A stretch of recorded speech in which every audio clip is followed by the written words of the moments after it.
Hello. I know it's been a while, um, but I had a realization, and it was that I'm probably not doing anyone a great service by making the science videos that I make, and that is because the most important lesson I've learned over the last year about science is how easy it is to think you know more than you do.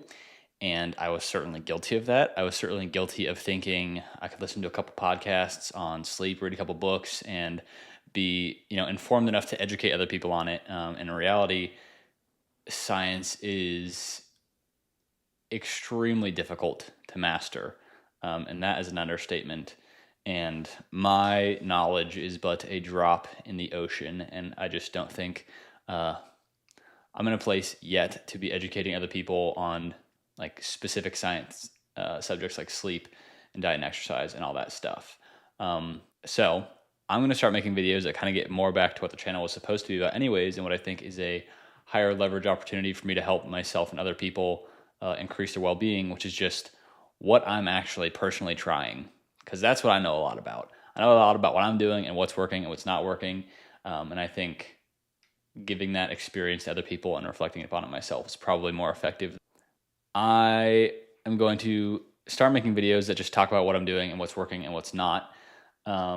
Historically, what's working, just to catch you up to speed: diet, sleep, and exercise, greatest leverage for day-to-day energy and mood. I have matured to realize that it's possible to be so stressed out about these things that the stress outweighs the benefit you get from them.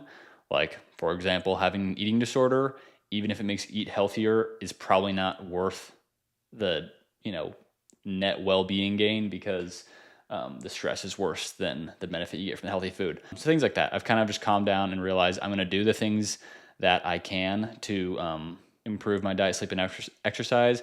But on the days when those can't happen or I fail, realizing that having a do what I can about it approach is going to be better for my happiness than freaking the freak out over a couple minutes of sleep. And the other one is therapy, which I think, to sum up what therapy has done for me, there's that quote that I don't know where it comes from, but like, give me the courage to do what I can, the serenity to accept what I can't, and the wisdom to know the difference. Long story short, therapy has done that for me, and that's the other biggest thing. Now, as to what is going on recently that has been changing for my happiness and well-being, now this I have some stuff to say about. So and when I say previously, I'm talking about like a month ago, I had a very big ego and a very firmly held identity that I was a future neuroscience PhD. And through a series of talking to people and reading stuff and talking to AI and looking at my grades and stuff, I kind of realized that that option wasn't as viable as I thought. Also, that like I talked to enough people and realized that it wasn't really what I thought it was, and that I don't know if it was really what I wanted to do. So I had this big, like, ego death is like too much of a buzzword, but I had this big, like, part of my future self died, and it was really painful. And I crying on the phone with my mom that, like, this was the only thing that I was ever going to be proud of myself for, and this was the only value I contributed to society, was like working really hard to be smart at this thing so I could, make more research and help people, and all these things that I was like sure of that, like, this is just the end of the world. But then that passed, and I literally felt a palpable sense of ease the moment I accepted that that wasn't going to happen and that wasn't my future. And I think the reason why is that the cost to maintain an identity like that is very high. Getting a B in a math class to most people is like, I got a normal grade. To someone whose whole identity is school, and that's the whole thing that they get, like, social status and the whole thing they think they get loved for, is a threat to my identity. And I was reacting violently when things like this would happen. When I would get a B, or I thought I was going to get a bad grade or whatever, I would freak out, and that stress was just like really uncomfortable.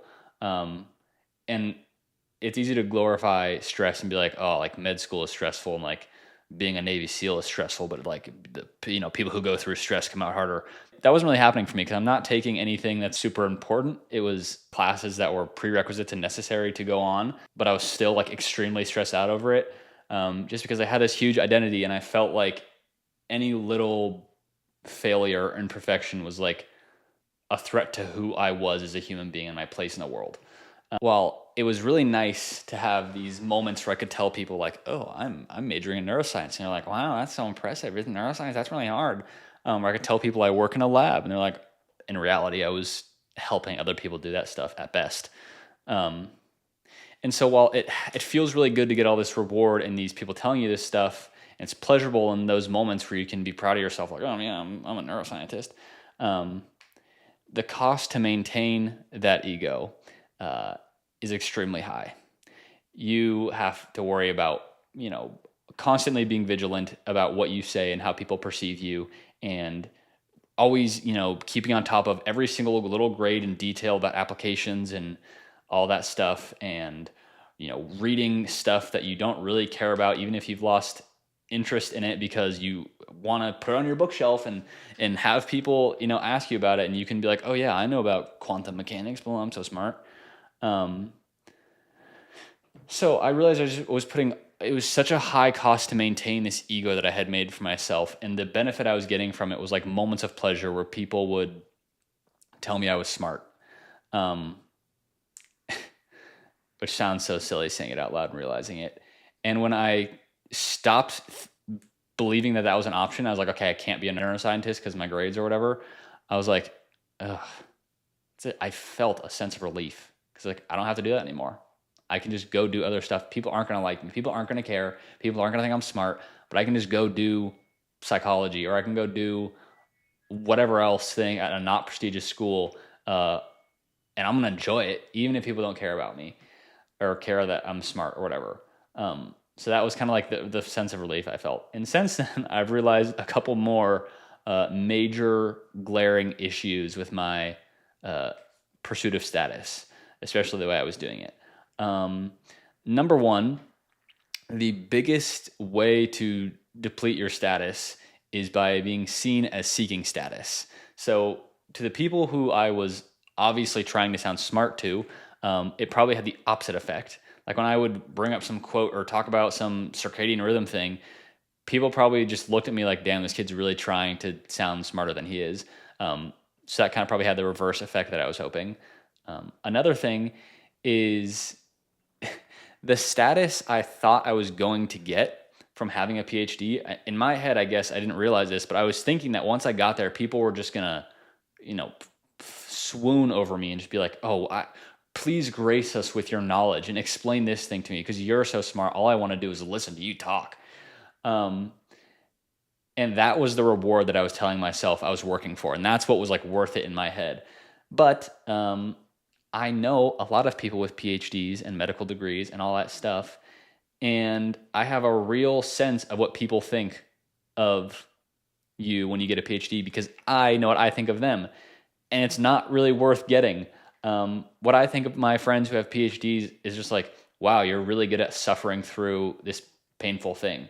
Yeah, I think they're intelligent and it's going to happen that you become really informed about a certain subject when you get a PhD.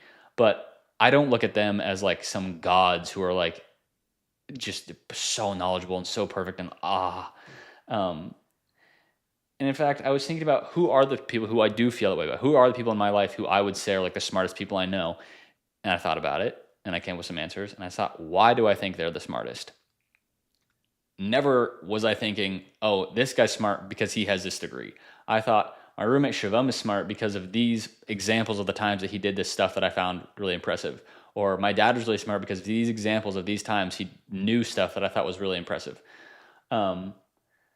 Which just makes my point for me that if I really care about people thinking I'm smart, getting a PhD is not going to complete that. Because I know people have PhDs and I don't really think that they're all that.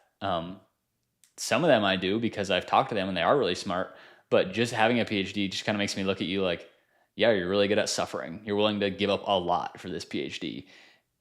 And honestly, it kind of makes him seem unwise because I'm like, you are giving up all your time and your health and your sleep and your money to get a PhD. Kind of seems like you haven't really thought very hard about that decision.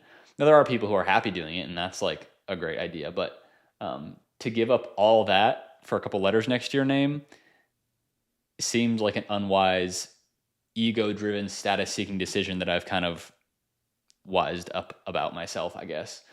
Um, so that's one problem.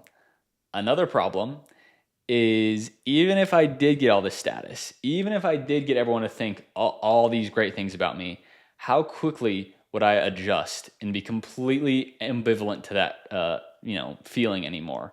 And I know this would happen because I do have it. Like people now who know me well tell me like, "Oh, you're so smart. You know so much about this stuff," and I don't care because I know what I think of myself, and if what I think of myself is that I'm stupid, when people tell me how smart I am, the first thing I do is discredit them. I say, you think I'm smart, which means you don't know what you're talking about. And so what really matters is what I think of myself, because anyone can say nice things or think highly of me, but I'm not going to believe them unless I think it about myself, which is like the most cliche, like obvious thing in the world, but I guess it wasn't that obvious to me because I didn't realize that. Um, so all this to say, I think I'm just realizing that, sacrificing all of my time and effort and energy and stress and peace um, to get to this place that I think people will think highly of me for is not worth it because they're not going to think highly of me. If they did, it wouldn't feel that good. And it's definitely not worth the trade off, even in the best case scenario. Even if they did think that highly of me, it's not worth all these years of, giving up my peace and health and happiness to get people to like think I'm super smart.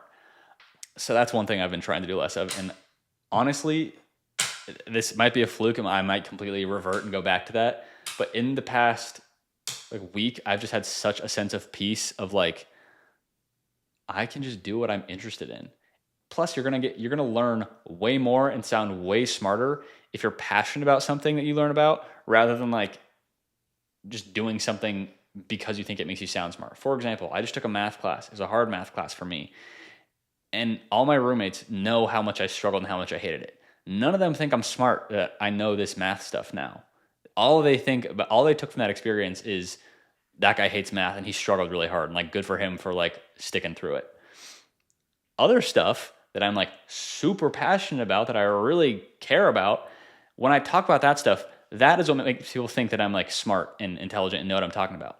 So pursuing something you're passionate about is going to get you way more, social status, which is again not worth pursuing. But even if it was, you're gonna get way more doing what you care about than what you think people will think is impressive. That being said, so what my plan was to go to UT Austin for neuroscience. UT Austin's like not even that prestigious anyways, but now I might go to Texas State instead, which is like a little bit less prestigious than UT Austin. And instead of getting a degree in neuroscience, I might get like psychology or biology, which I also was like super like, no one's gonna think that's cool, but who cares? And since I've kind of accepted that, like maybe I'll get into UT, maybe I won't. I don't really care because either way, I'm gonna do something that I enjoy more than forcing myself to learn these really hard things because I think people will think it's cool when I do. I'm looking at my notes here. It says, I'm not going to give up trying or stop trying to pursue a doctorate of some sort, but I am going to give up on trying to make that my personality and get attention for it because ultimately that is the emotional equivalence to Bitcoin. Couldn't have said it better myself. So the last thing on this topic is how my dad is the best possible case study that I could ask for. He's related to me genetically as closely as possible. And he had many life experiences, worked many jobs, had many roles, and climbed to the top of the social status ladder. And when I asked him, what do you wish you spent more time doing? What's your favorite job you had? Was medical school worth it? Medical school was not worth it. It stressed him out. He wished he spent more time with his kids, and his most important role was being a father. So if that's not telling for what would likely happen had I gone down that path, I don't know what is. I think my takeaway from that is I should focus more on things like being a father and less on trying to get people to think I'm smart by going to med school or getting a PhD or whatever. The last thing, and this is completely related to this, unrelated to the status stuff that I'm doing recently for my happiness, is trying to hate less. What I wrote here is hate is a poison that hurts the container it's in. I don't hate the president or hate because hate is an unenjoyable feeling that no one benefits from. It might motivate me to actions that are helpful, but those actions could almost certainly be performed to the same effect without the hate. So, yeah, I'm just trying to be around less people who have a general disposition towards hate, like people who just like hate men or hate Republicans or hate Democrats or hate anyone. Because even if you're right, it's really uncomfortable to have the feeling of hate. Like it's just not an enjoyable feeling to have, no matter whether it's justified or who it's toward or what. So when things come up that I don't like, I kind of just try to be like, okay, that is what's happening, and this person's already doing something I don't like. I'm not also going to give them all of my peace by hating them. And I'm trying to spend less time around people who hate in general. So yeah, that is that very long video. I just kind of had a thought dump. If anyone's watching, good for you. You've stuck through something hard, and I think you're cool for it. But yeah, focusing less on ego and status, trying to hate less, meditating a lot. That has been very helpful. That probably is a precursor to both of those. But yeah, hopefully I'll make more videos like this and talk about other stuff, and maybe it'll be a little bit more structured. But for now, I just wanted to put something out there that was about happiness and well-being and how I'm getting there. All right, bye.